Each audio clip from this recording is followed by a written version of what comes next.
Hi అండి, welcome back to our channel. మనం blouse hands cutting చేస్తున్నామండి. ఇవి 3 బ్లౌజులు మనం ఒకేసారి కటింగ్ చేస్తున్నాం. ఇప్పుడు ఇక్కడ నేను డబుల్ ఫోల్డింగ్ పైన ఉన్న క్లాత్ను మరోసారి డబుల్ ఫోల్డింగ్ వేసుకొని కింద సమానంగా కట్ చేసుకున్నానండి. ఇప్పుడు కొట్టిన మార్కింగ్ అనేది హెమ్మింగ్ కోసం పెట్టాను. ఈ మనకు కొలత బ్లౌజ్ ఎంతైతే ఉందో పైన ఖర్చు మందం పట్టుకొని షోల్డర్ దగ్గర మార్కింగ్ పెట్టాను. చంక డౌన్ కూడా ఆ బ్లౌజ్ కొలతతోనే పెట్టుకొని షోల్డర్ నుండి చంక వరకు కర్వ్ అయితే ఇచ్చానండి.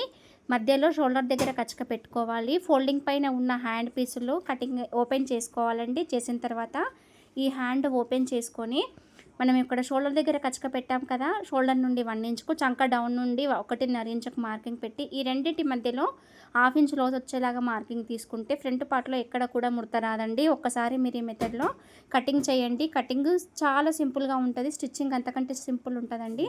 ఈ రైట్ మార్క్స్ పెట్టుకున్నవి మనకు ఫ్రంట్ పార్ట్లో వచ్చేటట్టు జాయిన్ చేసుకోవాలి. నీట్ ఫినిషింగ్ వస్తుంది.